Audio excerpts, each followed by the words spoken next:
Welcome to year 2 of A Mick, a Mook, and a Mike, hosted by 4-time Emmy Award-winning producer Frank Pace and retired New York City firefighter, 9/11 first responder, and Vietnam vet Billy O'Connor. Brought to you by We Can Coffee Company, manufacturer of freshly roasted premium coffee blends delivered directly to your door.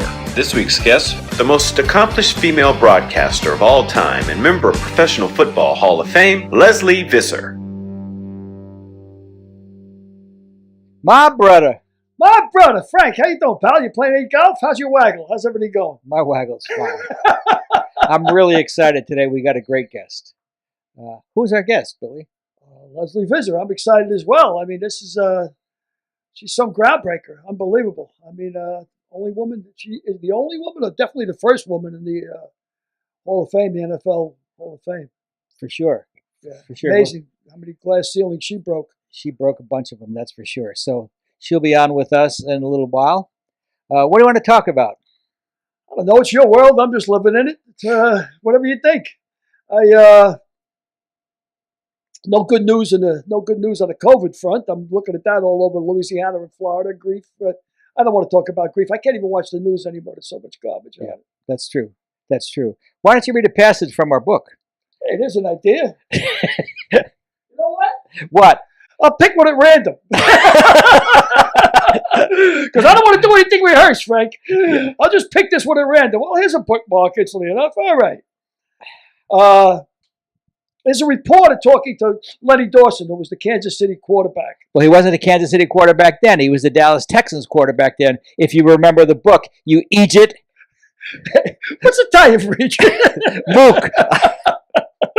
Exactly. He was the Dallas Texans quarterback, and Lamar had to move to Kansas City because Dallas just wasn't drawing. Yeah. And so an Eagle reporter interviewed Lamar's quarterback, who was Lenny Dawson, later that week. And what did he say, pray tell? He said, Lenny, oddly enough, would you comment on the rumor that Mr. Hunt is moving the team to Kansas City? He's, well, I don't know much to say about it. He said, my contract doesn't specify where I play. It specifies who I play for. So the reporter says, is Mr. Hunt moving the club to Kansas City, Missouri, or Kansas City, Kansas? And Dawson stopped signing autographs and stared at the reporter. Wait a minute. There's 2 Kansas City? Yeah, there's so many quotes in this book that are funny, and they're all public record. I mean, because the characters are so, well, larger they're than not life. all public record, because we made up a couple of them. We made up the bedroom scenes, but Lin-Manuel Miranda made up all sorts of scenes in Hamilton, the musical, that I'm sure that Hamilton had no blacks in the 1700s and 1800s. So, well, that's for sure. But I mean, the dialogue, we made up some of the dialogue, but any of the quotes, they're pretty much public, right? And the people large in life, Ali, Frank Sinatra, Toots Shaw, they were Cosell. Bigger than life. Bigger than life. And by the way, Lesley probably knows all of them. Lesley Visser probably knows all of them. She certainly knows Cosell. She certainly knows. Well, I tell you, I read a book, and Lesley Visser, sometimes you have to cross when it says don't walk. And it's a fine read, Frank. It's a really, really good read. If you like sports, it's almost required reading. Like Lamar's Gamble would be if you like sports. I think it's required reading. So the NFL opens up the exhibition game. Did you happen to see the Field of Dreams game? It was on TV. I heard it was a super baseball game. It was a super baseball game. It was the biggest baseball viewing audience had in 16 years. It did a 5.9. Are you kidding me? Yeah, it did a 5.9. NFL Hall of Fame football game did a 7.3. And 5.9 was the biggest broadcast. So and you're talking about exhibition football. And it was a ridiculous game. I mean, it was like who's pitching. There was no scoring in the game, and it was a real low-scoring game. As a matter of fact, the last couple of games. The over and under was 31, right? What'd you bet? What'd you bet? I would have bet the under. I made a mind bet, Frank. This way, all I could lose was my mind. I didn't want to put a cash on it. You know what I mean? I'm not doing that no more. Just my mind. There's nothing. Hey, tell me danger. that before we get into that. Tell me how your Bitcoin did this week. Hey. I got out of it, first of all. Yeah, I got you got out of it. As soon as I got out of it, it went up 25%, and I started, I said, unbelievable. But then it went down about 10%, so I got back in. And by God, this week, it's up 45%. It's up to 222. You're back in now? Yeah. I got back in. It's up to $2.22. And you know what? I'm starting to think, let me tell you how sick I am. I'm starting to think, is, we had a lot of views last week, and I was mentioning Cardano, and I'm thinking, I wonder if I'm influencing the stock, if people are stupid enough to be listening to me, because I know nothing, If you're stupid enough to listen to yourself, you will believe that you're influencing the stock. I'm saying, I wonder if people are listening to me, and they've been buying this stock. But yeah, it's up like 55% this week, 222, and head north. I mean, just a matter of time. And I want to tell you, Frank, right up front, if this stock goes through the roof and I make a lot of money, success is not going to change me. I was just talking to the guy who brushes my teeth this morning. And I'm even the same humble guy. You know what I mean, Frank? Yeah, I got to get out of this conversation. Before we bring on this week's guest, Lesley Visser, I'm pleased to announce our sponsor, Weekend Coffee.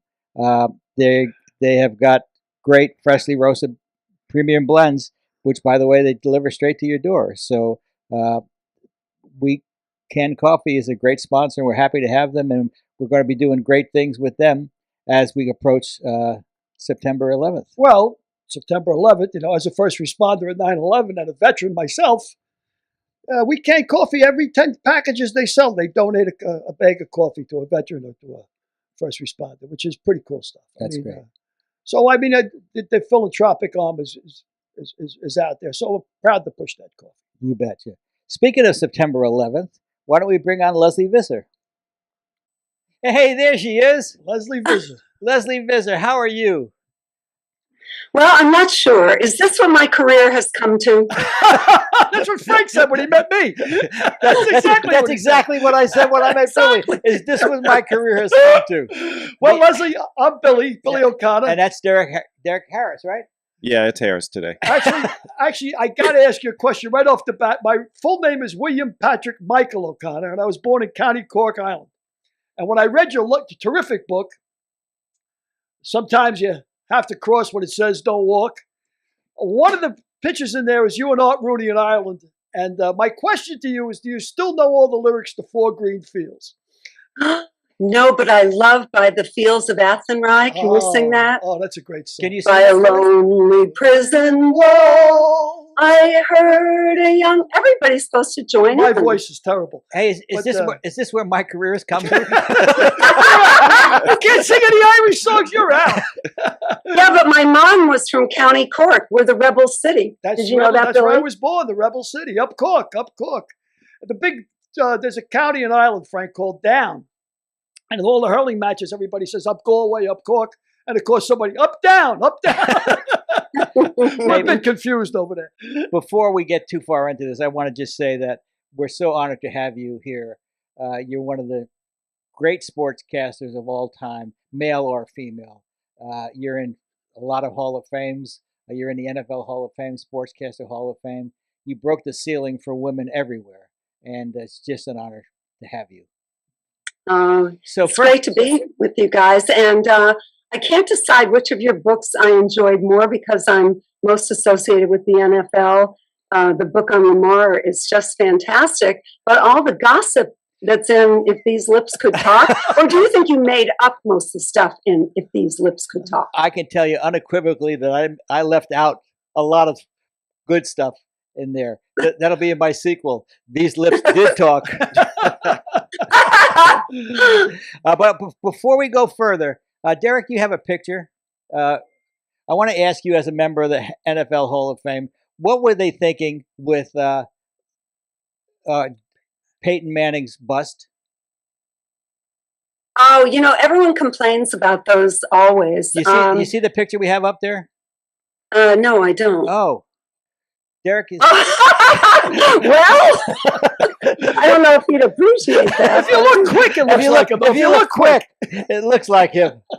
You guys kind of stepped on the punchline there. Yeah, but that's funny. But everyone always complains. I will tell you, it was so astonishing. I got a call when I got the call from the Hall of Fame, and it's not something, I guess some people campaign for it, but it was so far from ever thinking that I could possibly be qualified and to be the first woman.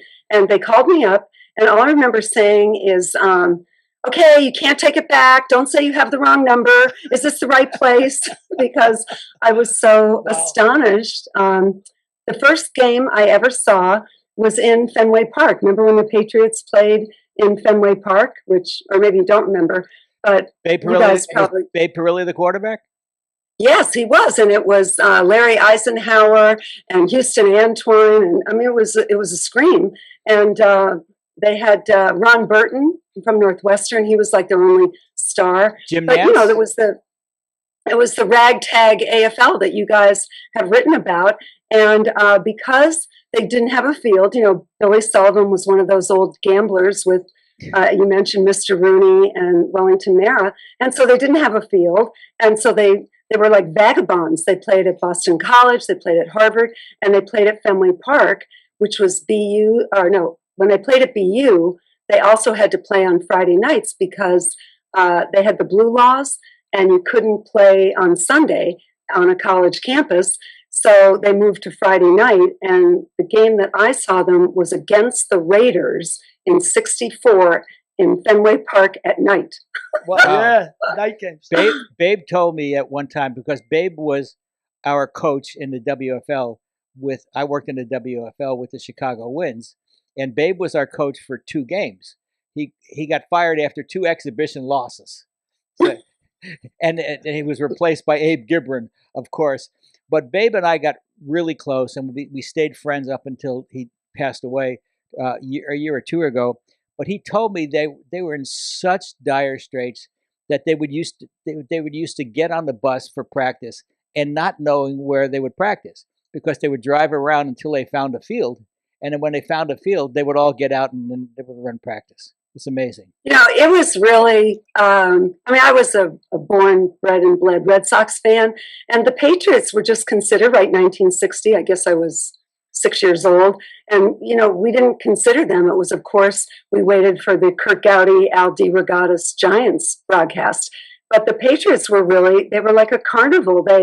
You're right, they ended up practicing in a field next to Logan Airport, and then you couldn't hear anything when the planes were going overhead. And Billy Sullivan told them not to turn the covers down on the bed because that would, on the road, because that would cost an extra $10. Sometimes they'd fly in the day of a game, to play against Buffalo. So it was really wild, and it wasn't that long after that I got to cover the NFL.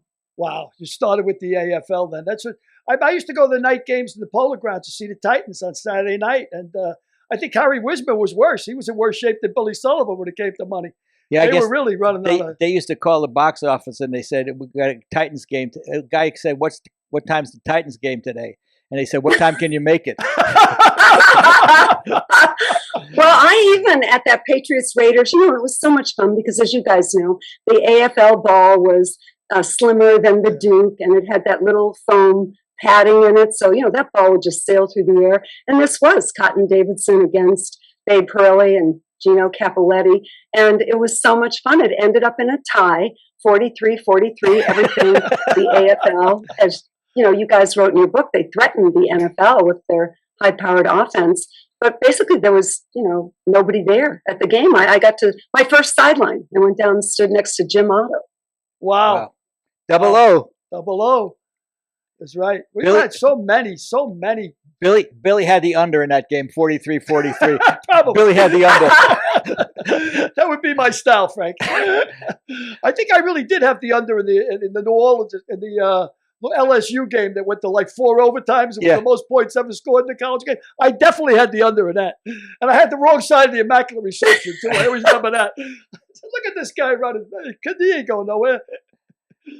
Billy, did you bet on like the synchronized swimming in the Olympics? Did you have the Russians? I used to bet on fishing. I had a real problem, Lesley.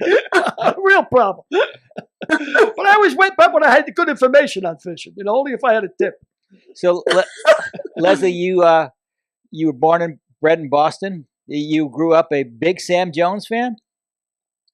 He was. Matter of fact, I don't know if you can see this picture right here. Wow. That's last year with Sam. I started when I was 10 years old on Halloween. I would dress up as Sam Jones, which just shows you how you have to learn color.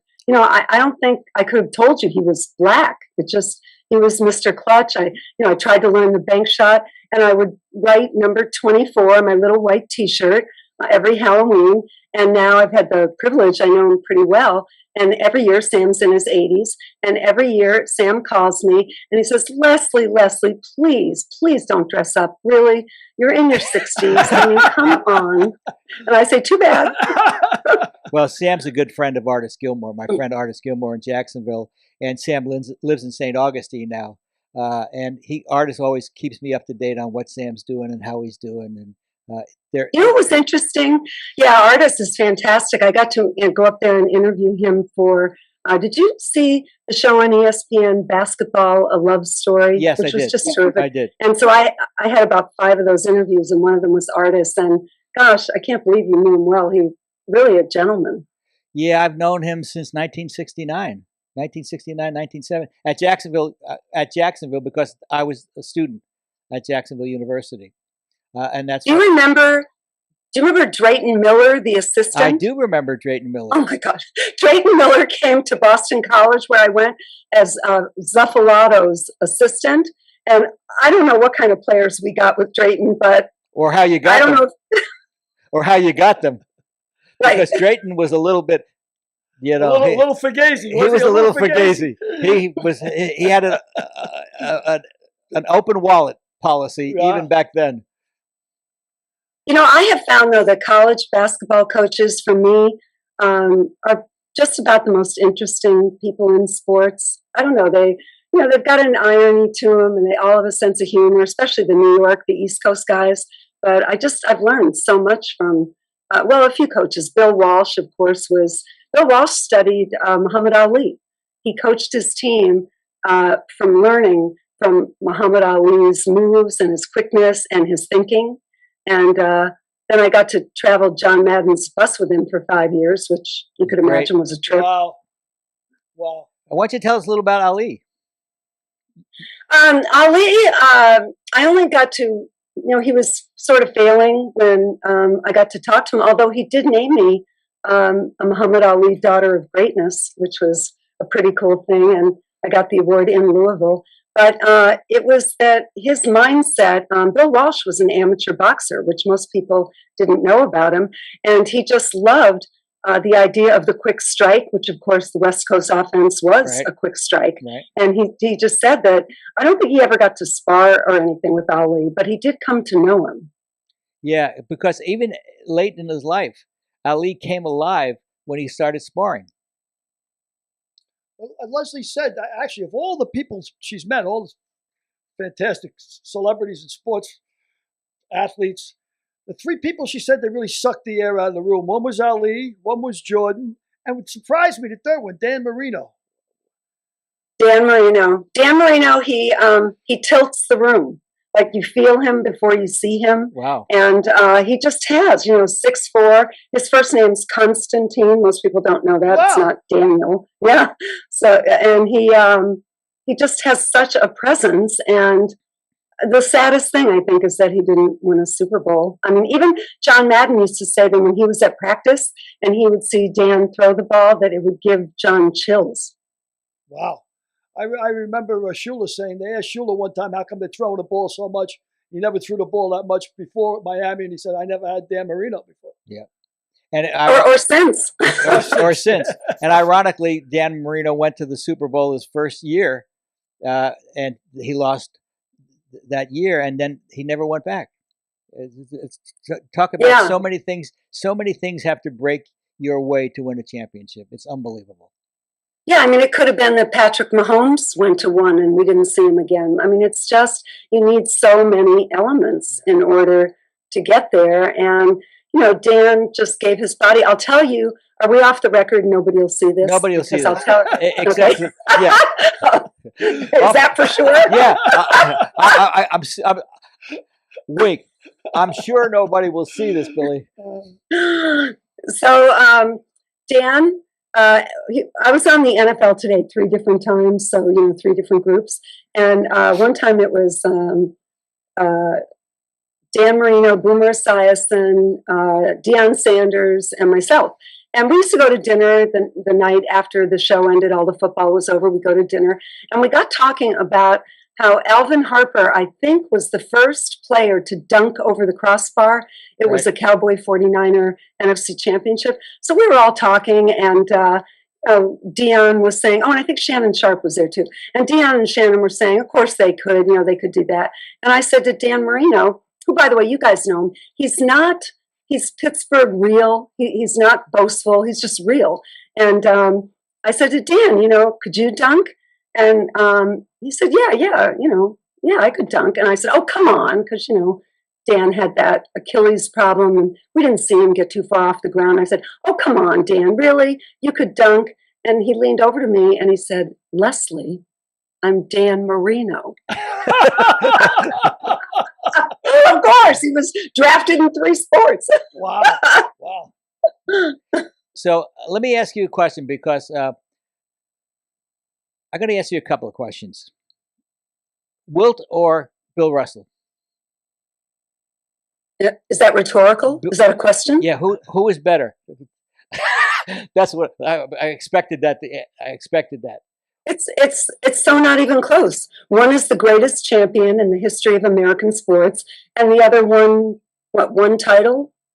So you don't think? Yeah, individually, maybe you won 2. Individually, of course you'd pick Wilt on your pickup team if that's what you're doing, as you would, you might take Jabbar before you take Russell, or you might take, well, maybe not Walton, but it's just so ridiculous. Russell changed the game, right? He controlled the rebound to the outlet, and he ran out of fingers for his rings, right? Back-to-back college, he Olympic did run out gold. of fingers.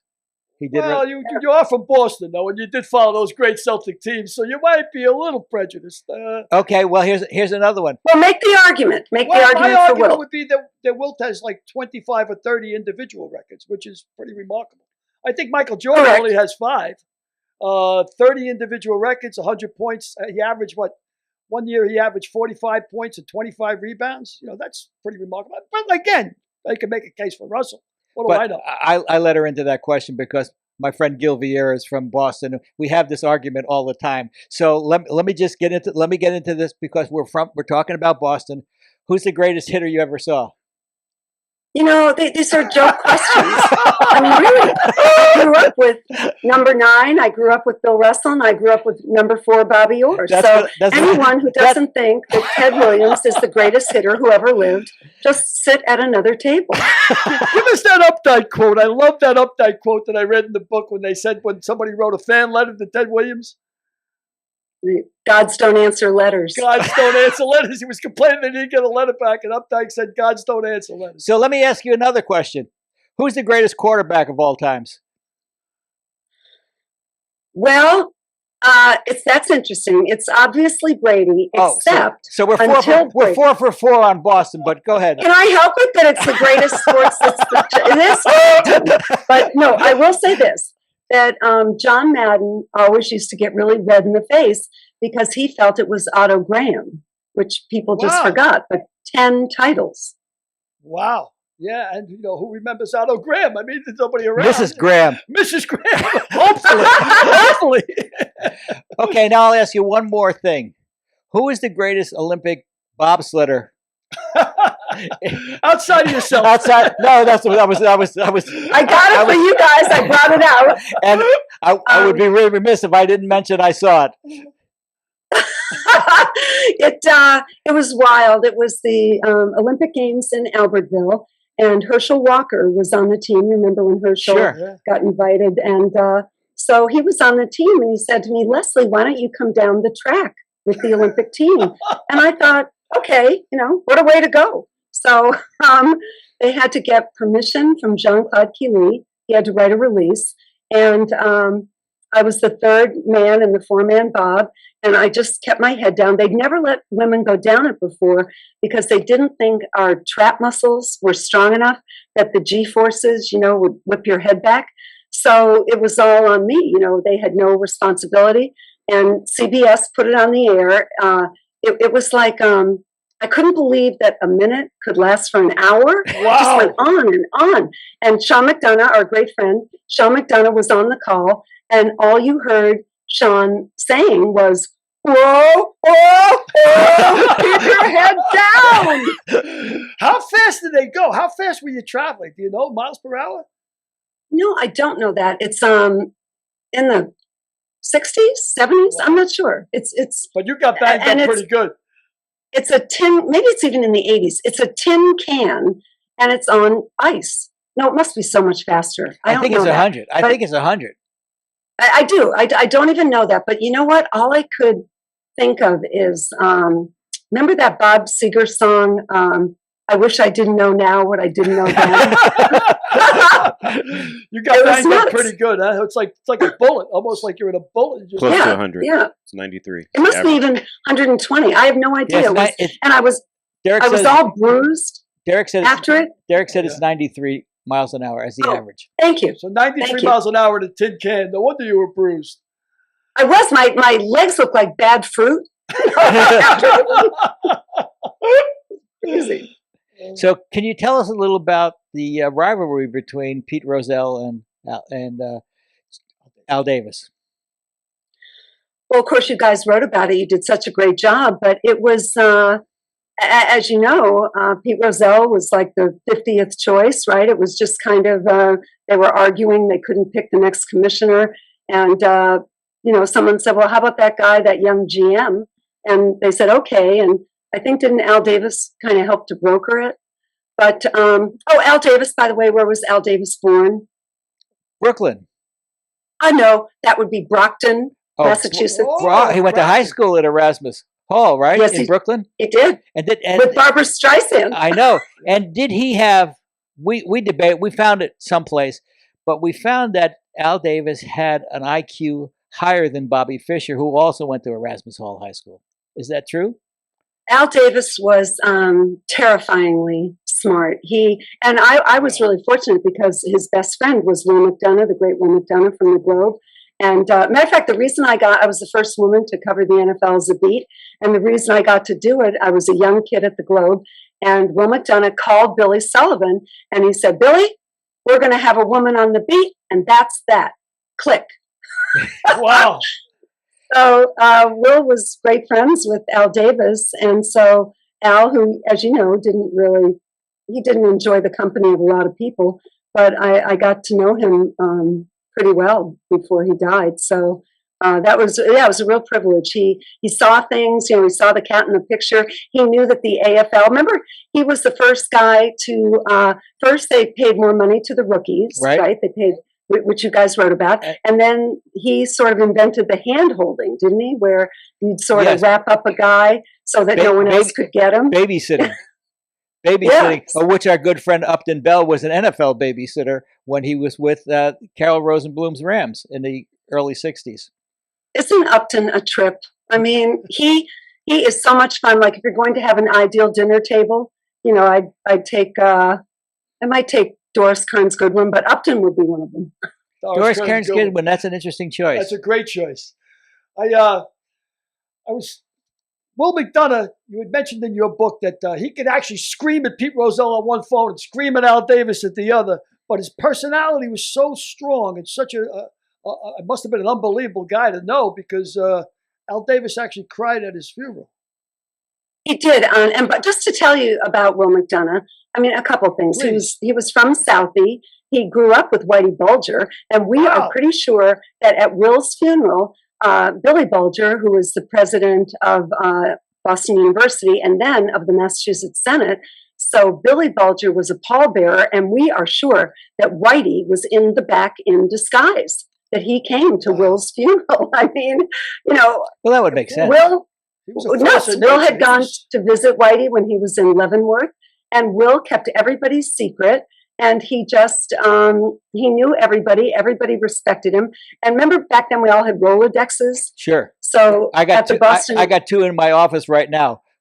Yeah, well, they were the best. And so when Will would go home from the Boston Globe, all of us would dive under his desk to like rifle through his Rolodex. Wow. What a No, force, he was, what a yeah, he was a personality, what a treasure. force. What was the first game you covered for the network on the NFL? Well, for the I did all the Patriots preseason. I did the Patriots as a beat for the Boston Globe. Right. And then when I got to CBS, we were the NFC then, and it was all the NFC East, were great. It was the 49ers and the Cowboys and the Giants and the Eagles and the Redskins. So, it was really a blast then. The whole NFL was great. And CBS made me, in 1992, CBS made me I had the privilege, I'm the only woman who's ever presented the Lombardi Trophy. And I was so nervous. It was when the Redskins beat Buffalo, right. One of those poor Buffalo runs there in the middle of their four. And I remember I was just so nervous, and I had to present it to Jack Kent Cooke, the owner of the Redskins. And, one thing you learn early in TV is don't give up the mic. But I did, right? Mr. Cooke took it from me. And so it goes to 150 countries around the world. And all you heard, because Jack Kent Cooke was talking about how he sold Encyclopedia Britannica in Canada, and he owned the Chrysler Building and the Forum. And all you heard was the producer, Bob Stenner, yelling for all the world to hear, "Get the effing mic out of Jack Kent Cooke's hands." Tell me, when you worked with the Boston Globe, that movie Spotlight, do you think that was fairly accurate? With their investigative journalism team that terrific at the Boston Globe? I do, and I really lament it. When I was at the Globe was when the Spotlight started, but the one, and I went to Boston College, so, I mean, Jesuit education is a great thing, but the whole event started in Boston, and of course it revealed it around the world. But no, that Spotlight team is completely independent of the paper.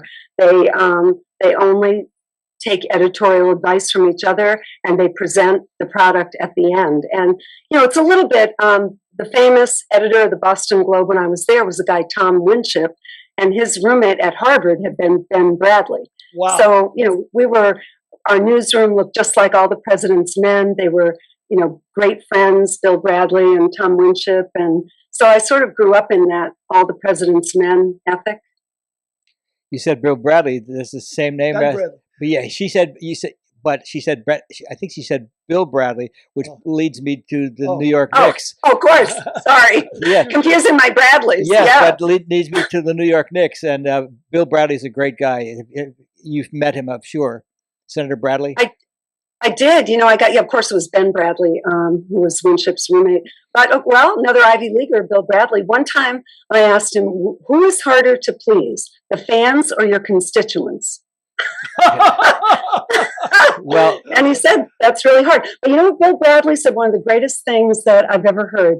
He said, the locker room is the ultimate laboratory. Because, look at that team. DeBusschere was the son of a saloon owner. Bill Bradley was middle class from Missouri. One guy was from the South, one guy Eastern Illinois. Willis Reed, another. So I think, I think he was right that the locker room crosses a lot of rivers. Yep. I got fairly close with Bill back in the early 90s, and he invited us to DC. And so we went, my wife and I, and my little daughter, who was 7 years old. So he was nice enough to let us spend some time with him in his office. And it was the time he was thinking about running for president. And of course, my 7-year-old daughter says, "Are you going to run for president?" Good. Frank, tell me where sports was for you growing up. Oh, it was everything. Sports and television were my life. I watched what teams? The Yankees in the 50s. Well, you have to win championships if you're going to play sports. So whoa, the Yankees.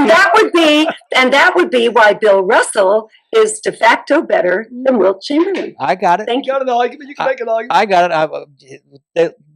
They're lucky they were both on this. Were both. Nobody ever swung a trade for Russell for Chamberlain. So if that, my feeling is that anybody ever made the trade, Wilt would have 10 championships and Russell would have 2. But that's a story for another day. But tell me about, when you grew up, were the Dodgers still there? Were the Giants in the Polo Grounds? Yeah. I mean, what was the baseball scene when you grew up? Mickey, Willie, and the Duke. And I was in 57, the Dodgers and the Giants moved. So I never went to Ebbets Field, but I went to the Polo Grounds once. And I told this last week, I believe. I went to the Polo Grounds once. Al Dark hit 2 home runs in 4 innings. He hit 2 home runs, and it got rain, and the game got rained out, and Al Dark lost those 2 home runs. But baseball in New York. That must have been such a blast. My former husband, the great Dick Stockton, he grew up listening to the Giants, and so was it October 2nd or October 3rd? October 3rd. Dick and I would have to go up to where the Polo Grounds used to be, and he would tell me the whole story. Willie Mays was on deck, Branca and Thompson. Giants shot her around the world. Well, you know what October 1st was famous for, right? The Red Sox season would end. Whoa, another low blow. I'll tell you, the Red Sox of my childhood were terrible. Frank Malzone third. Yeah, it was, and I loved Ike DeLock. No, our manager was Pinky Higgins. Yes, what I just said, Pinky Higgins. Oh yeah, it was. Ridiculous. And I loved Ike DeLock, a journeyman pitcher. I have no idea, but Ike DeLock, I think he must have waved at me once, in the bleachers or something. Felix Mantilla, Dick Stewart. Well, they did have Mambo Cat, and Pearsall. Yeah, that was okay. But no, they were terrible. And one time, I think they only drew like 1,500 people for a game against Cleveland. Wow, they were terrible. Wow. I was at the Met game when Pearsall hit his 100th home run and he ran around the bases backwards. I'll never forget that. There's another beauty, Jimmy Pearsall. Jimmy Pearsall. Yeah, first strikes out. Yep. Yeah. Yep. Those great Knick teams, though, you were talking about before with Bradley on it. I used to go down to Garden all the time. It was electric. Marv Alpert, of course, was calling the game. And, the Busher and Reed and just Earl of Pearl, Clyde. That was chemistry. And Red had them playing ball, too. They had them playing like college teams. And you mentioned in your book about UF. Well, when Billy was coaching UF, I was at UF in those 2 years when they won the championships. Billy Donovan? Billy Donovan, yeah. Billy Donovan, oh my God, I talked to him. I'm going to have to remember you to him. I first met Billy Donovan when Rick Pitino had him at Providence. And the only reason he had him was because Rick is, as you guys probably know, a horse gambler. And he would be at Saratoga, and Billy's dad was a big gambler at Saratoga. And so Billy was a nice little player from Long Island. And then he went up to Providence, and Rick Pitino totally embarrassed him. You're so fat, you're so useless. And so Billy, really got it together, and then Rick had him on the Knicks. And yeah, I think Billy Donovan's the most underrated college basketball coach in history. Back-to-back titles. He did win back-to-back titles for sure. Well, what was he there? 12 years and he won 2 championships, or 10 years and he won 2 championships, and now he's doing a great job in the NBA. He's doing a great job. He's got a great temperament, and I think his dad might have been general manager of the Knicks at one time. I believe his whole. Oh, really? Yeah, I believe. Wow. Yeah, I think his dad was general manager of the Knicks at one time. His whole background is basketball. So Billy Donovan lived basketball. You mentioned They were. That's what. Remember Al McGuire? Al McGuire always said he just wanted gym rats. Like he didn't want guys who had grass in the backyard. He wanted guys that had cracked sidewalks in the front. McGuire was an Irish legend out in Rockaway. I mean, they owned bars, and McGuires were like. They were a big deal. We used to call that Rockaway the Irish Riviera. Yeah, Tell me this. Tell me, Billy. I covered Al McGuire's teams, and then I got to work with him. He worked for a while at CBS. But tell me this. He said that at that bar, that if it got too quiet, that they would turn the heat up and start a fight. just to get the action going. It sounds like the Irish to me. You're not better than me, Lesley, but it sounds like an Irishman to me. My favorite Al McGuire line was when he said, kamikaze pilots, I don't get it. Why do they wear helmets? Pretty funny. Yeah, great stuff. Who are your favorite announcers? I mean, I'm lucky because for 67 years of my life, Vin Scully was all I heard for the Dodgers. What are your feelings on Vin Scully and other broadcasters that you've grown up with and worked with? I have a million opinions on this. Like you with Vin Scully. By the way, how great is it when he says, "So pull up a chair"? He's just such a, Mount Rushmore. But I grew up with Kirk Gowdy. So there I was with my cheap transistor. I think what were they, Motorola's or Panasonics? What did we have? Our cheap transistors. And, it was Kirk Gowdy. Hi, neighbor, have a Gansett.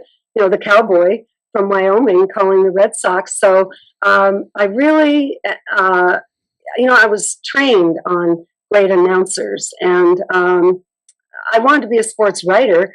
But when I got to TV, I've had the privilege. I think I've worked with quite a few of the greats. I've worked with Dick Enberg, and I did Monday Night Football, the World Series, and the Triple Crown with Al Michaels. And I've worked with Brent Musburger and James Brown and Greg Gumbel, and really all of them. So, and Dick, I even did games with Dick, quite a few football and baseball games. So I think if there's anybody Jim Nance is terrific. He makes it look so easy. Jim Nance on golf, I think, is the best there ever was. He's brilliant. And then he can. The two younger ones, Ian Eagle is a scream. You guys should try to get him on. He's a riot. His father remember the IBM commercials, Dominic the Fryer? Okay. The fat fryer? I'm going to say yes. Okay. Well, you did. You saw IBM machines Sure. and the fat fryer would walk around it. And that's Ian Eagle's father. So he's funny. Ian's funny. So you love sports and you love journalism. That was it. And you were lucky enough to combine the two for a tremendous, unbelievable career. But yeah, thank you. Yeah, I have a natural curiosity. I really want to know, what athletes are saying or thinking. I love competition. I've always said that I think sports is the great meritocracy, because it doesn't matter where your mother went to college or how much money your father has. You sink the jumper. When you hit the jumper, you sink the putt. And that's what I love about it. People come from all different walks of life, and they're all together for something that's fun. I can't believe that I've been able to do this for 45 years. Well, we hope you're going to be doing it for 45 more. That's for sure. But that sounds like a sign-off, but I'm not in the industry. No. I'm not letting it get away that easy. No. Tell us about the commercial, the big commercial, the Super Bowl commercial with the Larry Bird and Michael Jordan. Oh, that was, it was like an exhilarating but kind of terrible experience because, here's how it first happened. It was the Super Bowl in '95 down in Miami at, what was it called then? Joe Robbie Stadium. And so they called me from Leo Burnett. Probably, Frank, you know them, the big advertising agency in Chicago, right? Right, in Chicago. So they called me up and they said, Lesley, would you like to be in a Super Bowl commercial with Michael Jordan and Larry Bird for McDonald's? And I said, are you kidding? I'll pay you. So my agent said, well, that's nice. That cost you about $100,000. So they rented out, they had so much money, right? The McDonald's Corporation. They rented out the Orange Bowl, painted it to look like Joe Robbie, had all those fans in, they just sent out an open invitation. And it was, if people remember, it was when Larry and Michael played horse. Right. So their line was, let me see, Larry said, it was Larry's line. Okay, Michael, through the goalposts, around the bench, of Lesley Visser's head. Cut. Because he couldn't say my name. I mean, I'd known the guy for 20 years, right? And cut. And what they did was they bounced a basketball that was half Nerf and half real off my head every time I was standing on the sideline. And every time, so it would be Okay, Michael. Through the goalposts, around the bench. This is it. Cut. You should have worn your skateboard helmet. God, yes. Yes. No, it was really an honor. People still talk about that commercial. That was an amazing commercial. I think it was one of the more popular, without a doubt.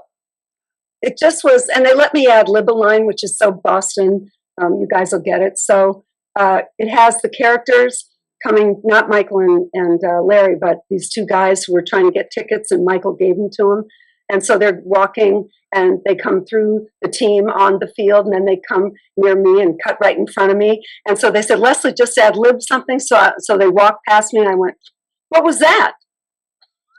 Which is like totally Boston humor. When I was a kid growing up in the 50s and 60s, I can remember vividly guys on the street would say to you, sports, what are you doing? How'd the Giants do last night? Whatever. But they'd always say to you, what are you reading? What are you reading? And that question I never hear asked anymore from anybody young. And it blew me away when Dick Enberg asked you that. He did. And now, I'll tell you, we know all the readers. Vin Scully, tremendous reader. You can ask that to Vin. He'll have a whole line of Greg Gumbel. And so if you ask me, I'm reading a book called The Warmth of Other Suns, which is about the Great Migration, the African-American migration from the South to Detroit, of course, the music to Memphis, Detroit and Chicago, and also out to Oakland. And I always... sometimes now young people, you'll ask them, and sometimes they look at you like you're accusing them of child molestation. I never hear that question asked. And I see your library behind you, and I know that's not for ostentation. I know you said in your book, I read and I mean anything. I will read anything. And obviously, this isn't even our two books. By the way, this isn't even my bookcase. My bookcase is over there, but you have to have the perfect backdrop for Zooms. But what I do have, and I'll put you guys in here, I have all my friends' books. I have Shaughnessy's books and Ryan's books and Chris Brennan and Amy Trask. And so I'm going to put yours because, people look sometimes. Yep. Well, we talk about bars. How, Billy, why don't you tell Lesley where you got the idea for Lamar's Gamble? Oh, yeah. That's, I just came back from Nam. I was, I guess, 22 years old. And 2 years earlier was the upset, the big Jets upset over the Colts. And I had a buddy of mine who I went to school with, actually Art Donovan, Fatso Donovan, who wrote his book. From Boston College. Did he go to BC, really? Well, yes. High school and grammar school, he went in the Bronx. He went to St. Philip Neri High School, grammar school, and Mount St. Michael High School. And I think he went to the Seabees for a while, too. I think World War II, he was a Seabee. Pretty sure. But in either case, I went to school with his nephew. I went to grammar school with his nephew. When I came back from Nam, it was a Saturday morning. I get a call about 10:30 in the morning. He said, Billy, hey, you back from there? I'm back from overseas. He goes, hey, how'd you like to meet my Uncle Artie? I says, Art Donovan? Are you crazy? I said, sure, I'd like to meet Art Donovan.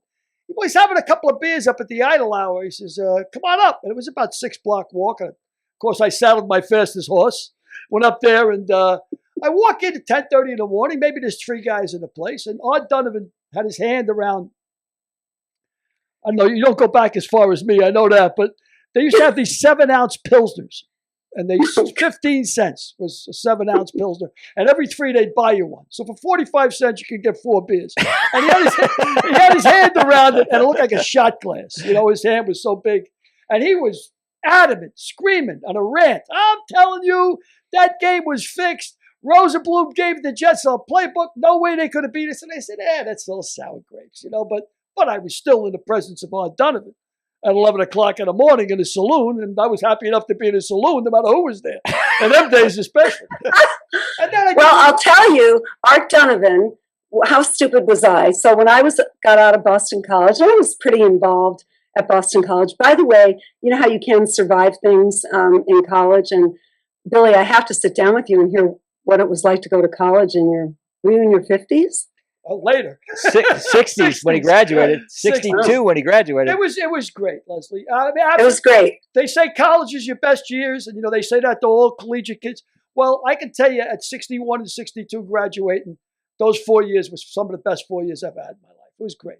Yeah. Especially the journalism school. I mean, every kid was looking for a story. Course. Every kid came up to me. I had a fedora, the bookie hat, asking me about this guy's got to be a story. What are you doing here? You know, so it was great. I had a ball. God, you are a movie. But when I got out of Boston College, and I was very involved in the school. My sports editor was Mike Lupica. Yes, I survived it. But yes, yeah. Mike Lupica was the sports editor. But, you know, I was a cheerleader. I did the whole thing. And so when I was out of school writing for the Globe, I ran for some Boston College postgraduate office or something. And I ran against Artie Donovan. So, I mean, it was like 33,000 votes to 1. And he wasn't going to work hard. I was going to work hard. Artie Donovan was just going to come up, you know, and tell stories. Wow. But yes, he's a legend. Oh, yeah. And great on all the talk shows. Always has a tremendous amount of stories, Artie Donovan. My two favorite Carson interviews were Don Rickles whenever he was on and Art Donovan whenever he was on. That's Well, I went to see Carson one time, and it was astonishing just how professional he was and how he just turned it on. You know, the line went on forever. We were out in Burbank. Frank, you must have been there a million times. And then, you know, he'd stub his cigarette out, sort of look at Doc Severinsen, and then the light went on, and it was the best. Wasn't he the best ever? He was the best ever. I think a lot of people say that about you, Lesley. I think it can be said. A real pro. But I love the idea that you read anything, because I always heard and read that if you don't have time to read, you don't have time to write. You got to read. You got to read everything. You got to be voracious. Well, there are a couple of things about that. Thank you for that. One, the more you read, if you read anything, you'll have analogies or perspective. I mean, if you read about Japanese architecture or flowers in the Dominican Republic, you know, it gives you something. And also, it was Hemingway who said the secret of writing is rewriting. So I don't know, you learn so much. Are you guys more Hemingway or Fitzgerald? Definitely Hemingway. We like it short and sweet. Subject, verb, object, gone. Subject, verb, object, gone. See you later. I mean, that was Hemingway. I mean, that was, again, that generation was before me. The Pete Hamill generation really worshipped Hemingway, you know. They were about 10 years before my time, but I liked Hemingway. I mean, I loved Hemingway. But Lesley, I loved Hemingway. Lesley, you said all writing is rewriting, but you grew up in the Boston Globe, and you had one shot. When you were writing on deadline, you wrote it, and then you called it in. You called it in. There was not a lot of rewriting done at the Boston Globe. Those guys and gals were so proficient at writing, they got it right the first time. Thank you. Well, the Globe, everything. People say to me, didn't you used to be a writer? I say, no, a writer is the greatest thing I ever will be or have been. Wow. But we were a writer's paper. We always won the best sports section in the country. Sports Illustrated named the 10 years I was there, not because of me, but they named us the greatest sports section of all time. And that's because they were all Hall of Famers. It was Peter Gammons on baseball, Bob Ryan on basketball, Bud Collins on tennis, and Will McDonough on football. And I used to get to go to all those events with those guys. I was always like a second writer. And I remember at Wimbledon with Bud, I mean, I just used to go around and say, hi, I'm Lesley Visser from the Boston Globe. I work with Bud Collins. And it'd be, you know, really grumpy people like Jan Tiriak saying, oh, what do you need? What do you need? You know, Bud Collins. But back then, there were so few Americans, this is in the mid-'70s, covering Wimbledon, that they called us the Colonials, and we had to send our copy by Western Union. And Bud, you know, Bud Collins was crazy, and Bud would try to get things in. Like one time, he said the teenage girls in the audience, when Bjorn was playing, Bud wrote, the teenage girls in the audience went into screaming borgasms. And Western Union wouldn't send it. So that brings me to the Dorothy Parker quote. I thought I read every Dorothy Parker quote. I thought I knew them all. But you had the one about her breaking her arm, sliding down her barrister. Wasn't it the greatest? Sliding down a barrister. My favorite is, she said, whenever I go to a party, I only drink one or two. After three, I'm under the table. I one or two at the most. After three, I'm under the table. After four, I'm under the host. That's, by the way, Billy, you are so special. You have to memorize that because it is the second. It's the greatest. Oh, it's a great. Quote. You know, people say stand up and give a toast, and that's the greatest. And you know, whoever it is. Mike loves to have a martini. Or usually it's better for a girl. Okay. Linda loves to have a martini. We hope to end up under the host. We'd be delighted. Yeah, that's she was something else. Yeah, Tallulah Bankhead was another one. She wasn't as glib as Dorothy Parker, but great stories from her. I've read a lot of quotes. And wasn't she on the Dodger games? Remember, she did a season. Did she Tallulah really? Bankhead. Really? I'm pretty sure. Wow. I'm pretty sure. I'm going to tell you a Tallulah Bankhead story that's a little bit off color, but Chico Marx was infatuated with her. And he walked up to her one day and he said, "Boy, I'd like to screw you." Right. And she said, "And so you shall, my dear man, so you shall." I love that. Yeah, it's like all those Churchill ones, right? Lady asked her to him, "Sir Churchill, you are drunk." And he said, "Lady Astor, in the morning I'll be sober and you'll still be unattractive." They went at it, Churchill and Lady Astor. Yeah, she said, "Mr. Churchill, I don't like your mustache. And I don't like your politics." He says, "Madam, it's very unlikely you'll come in contact with either." I've never heard that. They went at it. No, you know, what happened to the art of repartee and badinage? Really, what happened to it? Well, I don't know what badinage is, but I'm going to guess it's pretty. Don't sound good. Don't sound good. I didn't know what a mook was either, according to Rabanero, but don't sound good. No, it's just badinage. It's just another word for verbal play. Yeah. But tell me, Frank, who wrote Murphy Brown? Because that's was genius. Diane English. Diane English. And I'll tell you, the pilot was written during a writer's strike. So she put a first draft on the table, and we usually have a battalion of writers punch it up. Nobody punched up that first episode. And we shot it, and it won 4 Emmys and was nominated for 7. One of the 3 we lost was for Best Comedy Show, which was my category, but that just set up along the line of losing Emmy awards for me. Well, you were there, when they revived it, did you work on that one? I did. So 30 years later, 30 years after the pilot, Diane English calls me, and we had a conversation. I sent Diane a note of congratulations, and then she called me, and she said, "It's too bad we're shooting in New York." And I said, "Who said I won't go to New York?" After I talked to my wife, of course. I said, "Who said I won't go to New York?"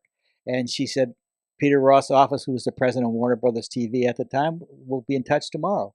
And I went off, and I had the greatest experience doing those 13 episodes.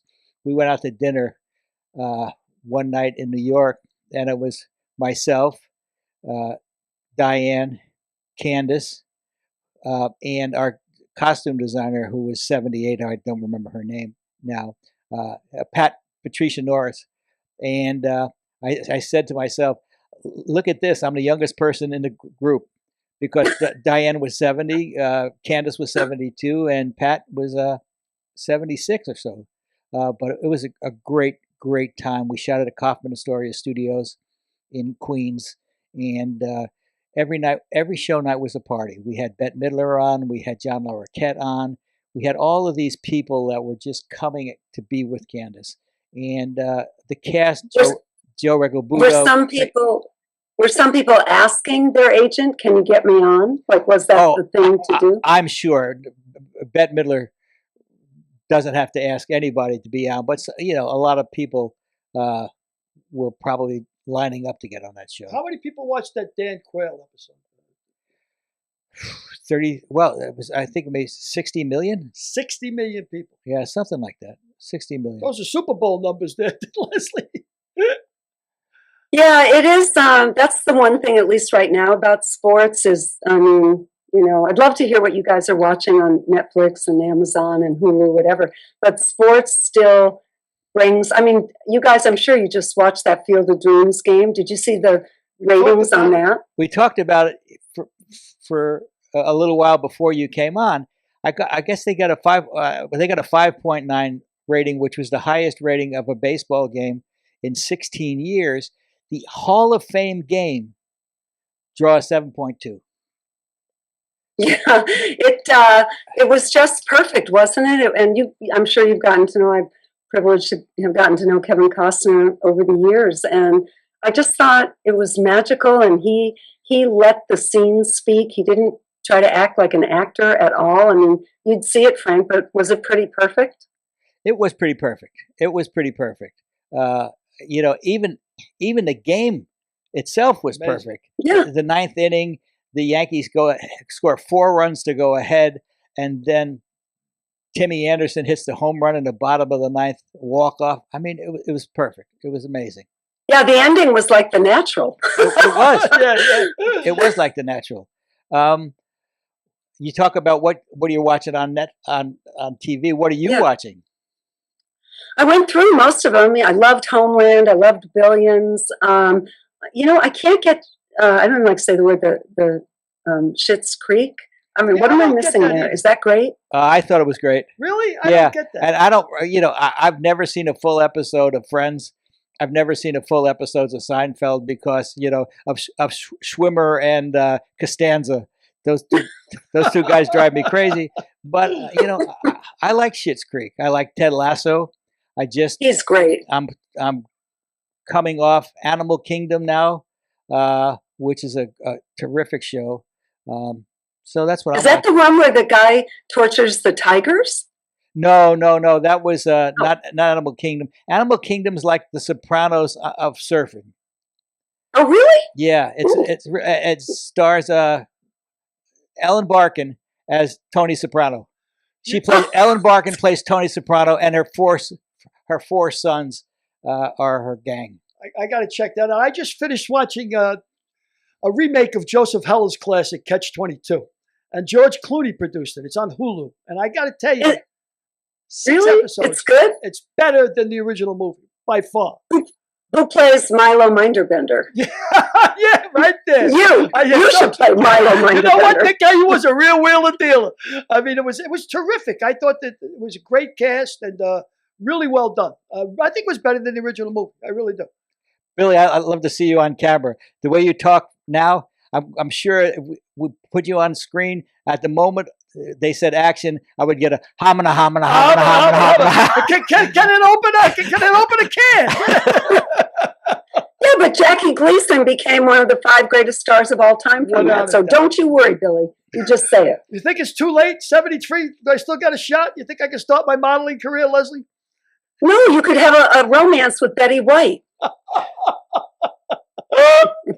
Well, Jackie Gleason was a great star, and what I love about The Honeymooners is that the show was set in one set.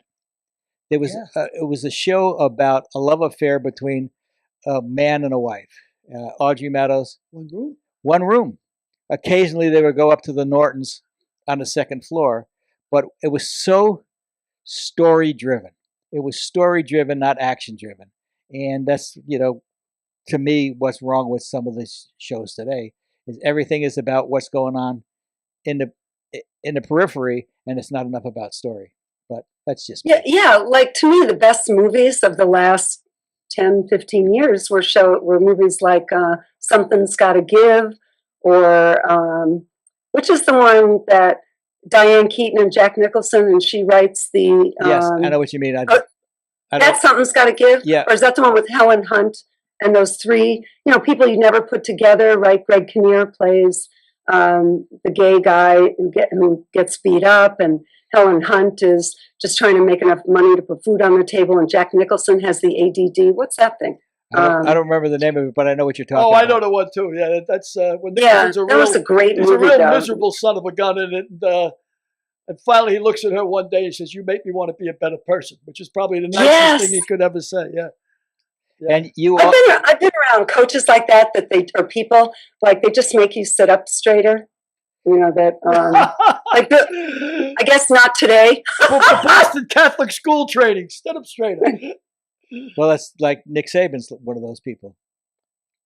Nick Saban and Bill Belichick. Now, they're both so accomplished. But what do you think they talk about? Well, they talked about. They did a special on him. Oh, ESPN, I think, did a special on him. They did Belichick and Nick Saban, and they talked about their love of football, their love of the basics. I mean, I was surprising that Belichick was so outspoken on it. It was sort of like years before Madden, and I forget who was Madden's co-host, but they were. Oh, Summerall, Madden and Summerall. Yeah, they did a special on them too, but. Yeah, I mean, who you could ask that question of Armin Katayan, our good friend who worked. We love Armin, don't we? Yeah. And you did the book with him, right? Didn't you do a book with him? I hired Armin when he was 27 years old, and he worked with me in San Diego advertising agency. I've known Armin for that year, that long, and we did Armin's first book was a racquetball book with Dave Peck. And Armin's second book was the Rod Carew hitting book that he and I did together in 85. Do you know that I've had to just cover everything. I covered the National Racquetball Finals that were in La Jolla. And do you think you were there in like 77? And we got to stay at that Valencia, and it was, and I played racquetball myself. I used to play with Will McDonough, who would play with Red Auerbach all the time. And I thought Armin was a joy to work with. He's strong. He was an athlete. He's so smart. He's so well-spoken, and he could write great things. But I remember, who were we talking about? Not Madden and Summerall. Oh, Belichick and Nick Saban. Belichick, he let me do a story with him. Belichick's hero in life was Joe Bellino, of course, the Heisman Trophy winner from Naval Academy, which Steve Belichick, Bill's dad, coached for 28 years or something. So Bill said, okay, I'll do it. And so we did the story up in Foxborough, and Joe Bellino was there. And I had a whiteboard with me behind my chair, and I pulled it out and I said, Bill, could you diagram a play from Joe Bellino from back at the Naval Academy, which was when Bill Belichick was 6 years old?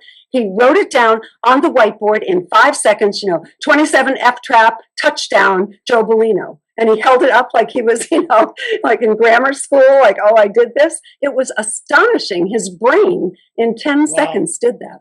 Yeah, it's funny how people have minds for certain things. I can remember when I was a kid with Bellino, I think the thing was he had 18-inch calves or something. That was everybody talked about his calves, the size of his calves. But you have a quote in the book about Belichick that I found remarkable. I don't know if it's your quote or you were quoting somebody else, but you were talking about Belichick. You said, it's not that he doesn't care. It's that he doesn't care if you care, which I thought was a great quote. Is that yours?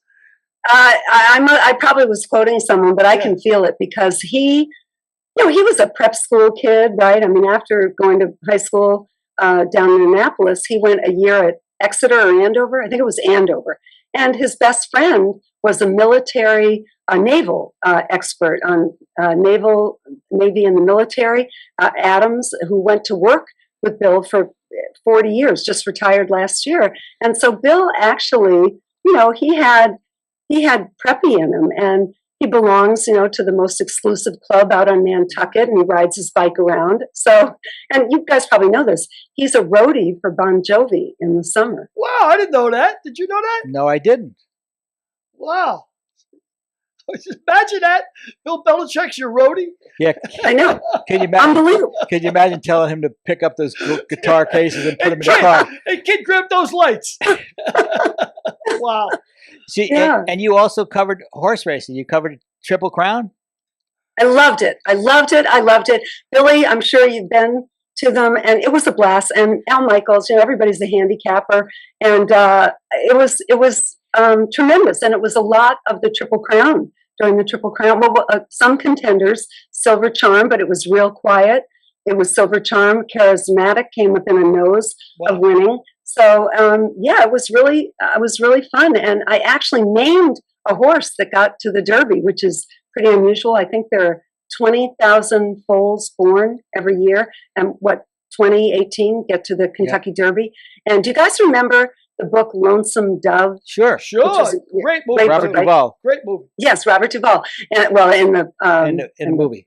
TV series. Yeah. But it was, what was his name? Larry McMurtry? Did he write it? Yep. Yes, he did. So anyway, so I was good friends with Wayne Lucas, the trainer, and he always had a million foals or babies being born. And he said, give me some names. So I sort of imagined these names out of Lonesome Dove. And I said to him, what about the name Border Run? And he took it, and that horse ran in the Kentucky Derby in like 94, maybe. Wow. Another feather. Do you still have your bonnet? I have all the Derby hats. I had a great experience with that. Let's see. I've had two great experiences. One was the first Derby I did for ABC. I ran into Phyllis George, the great Phyllis George, who I followed on the NFL Today. And Phyllis said to me, maybe you guys met her, she was just what you think, beautiful, charming, Southern, smart. And she looked at me and said, oh, darling, that hat of yours. I had on something Billy would wear, some fedora thing, what do I know? And Phyllis said to me, you cannot wear that on network television. And she made me switch with her hat.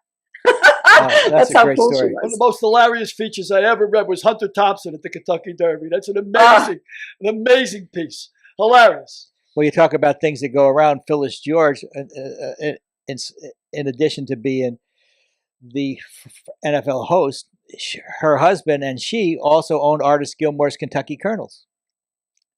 Yes, and then he came to the Boston Celtics, which was very unfortunate because Phyllis had a crush on some player, and John Y, to impress her, it wasn't Lanier. It was somebody that she just loved and didn't work out at all. And I think he only owned the team for a year. I think it was like a disaster. And But Phyllis was Jimmy O'Brien on that team? I think he was. The Kentucky Colonels? I think he was.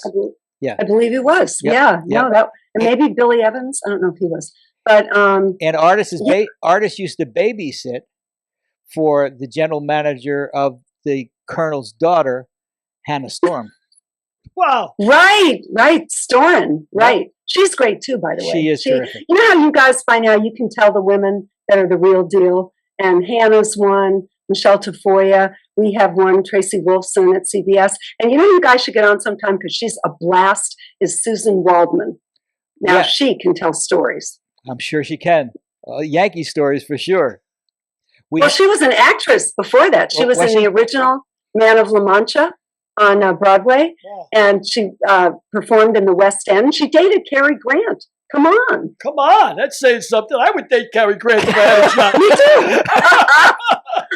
too. Well, last week's show we had on Rob Nelson, who was the pitcher who invented Big League Chew with Jim Bouton. And Bouton financed his venture into Big League Chew. So we are meeting some amazing people in this podcast.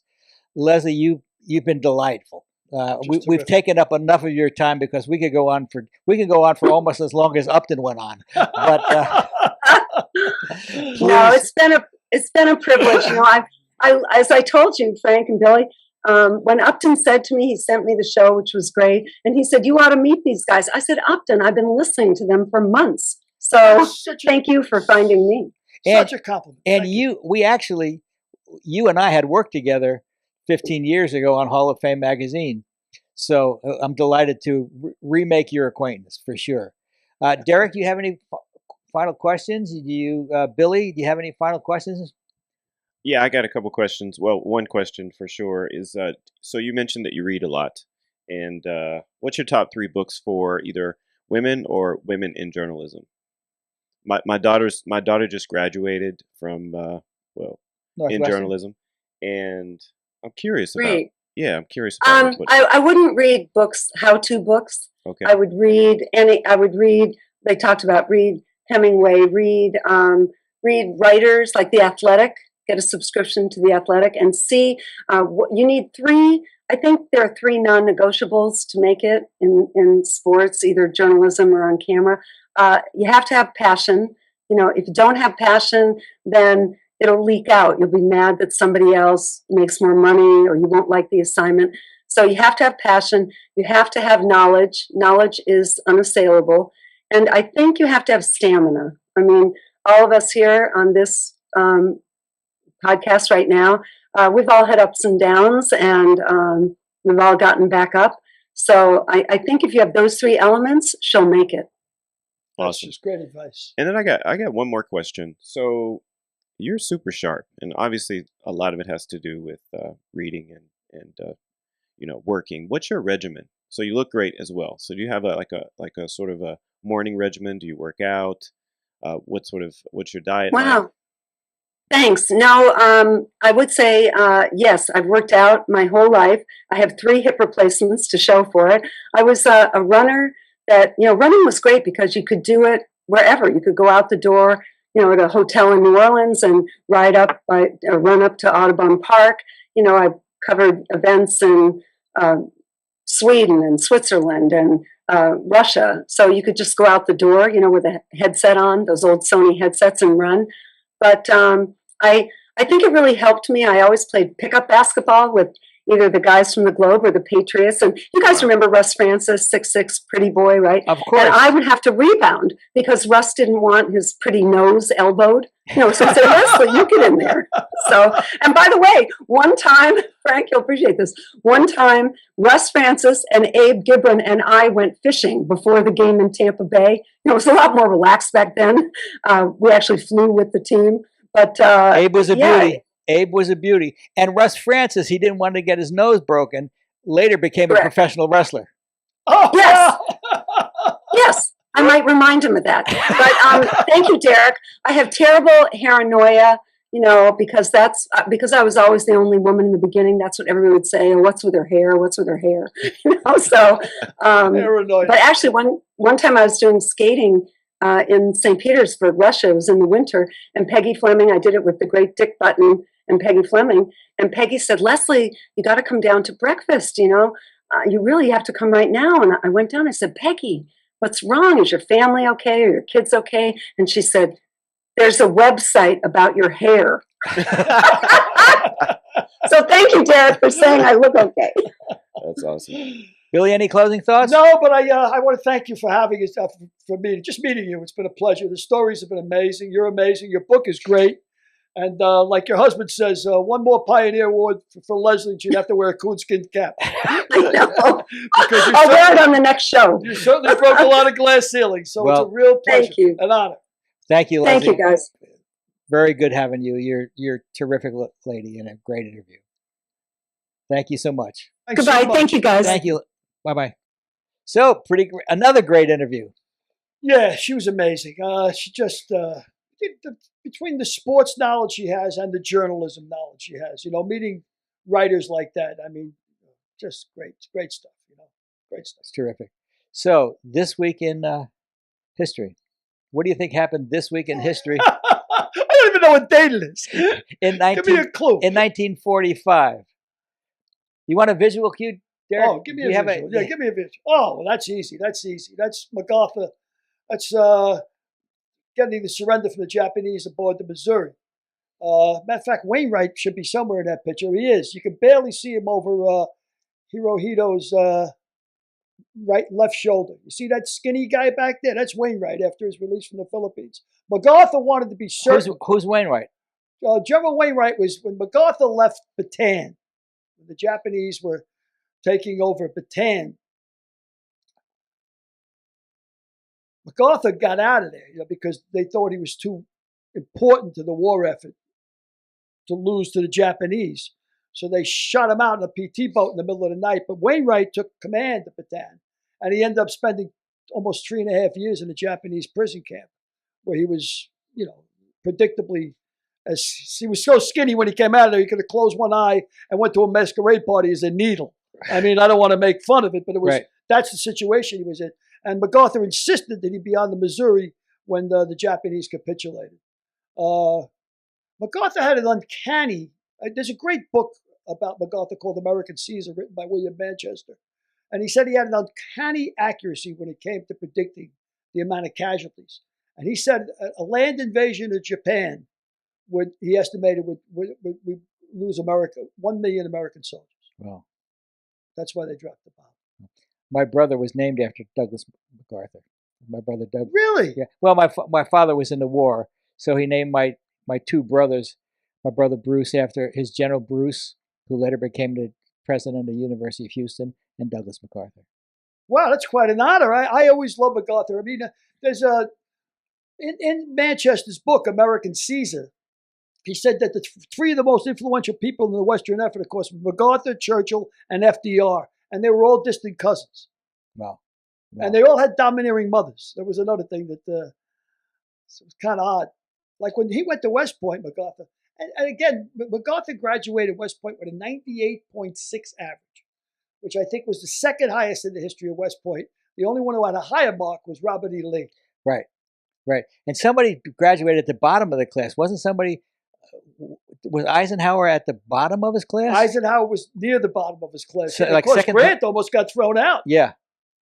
Well, you know what Grant's problem was. It's a small fault of a good man, Frank. A small fault. He liked a few in the morning, just to even them off a bit. So, before we close, I want to mention Combustible. It's now our third book.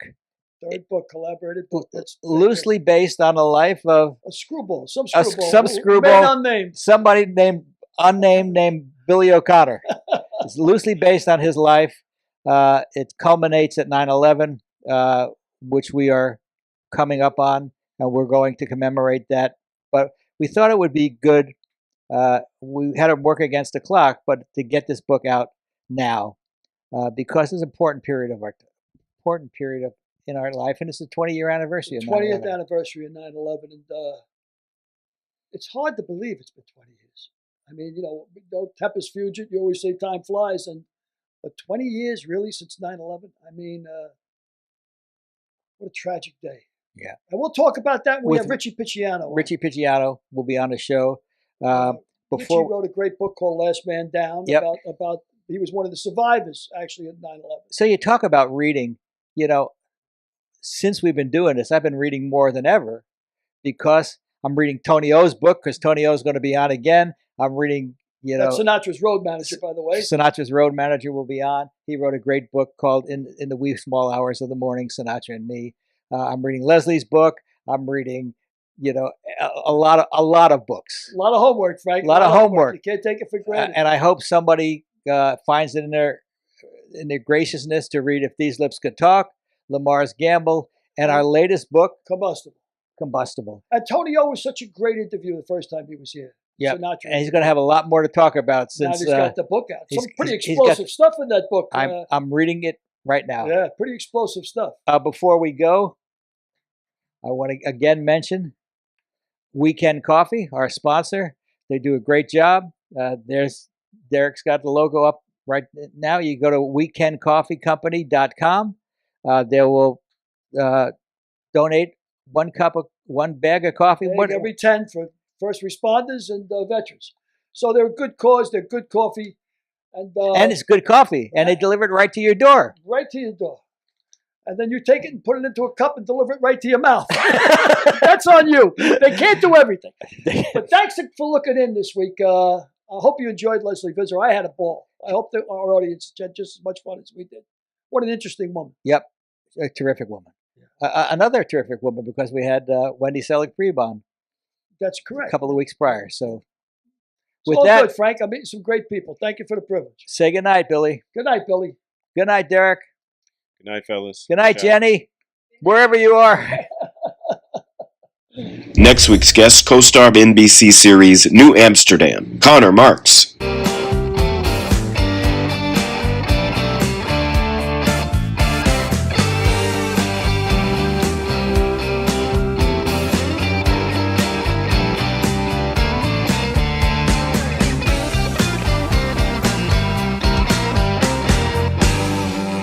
We'll see you next week.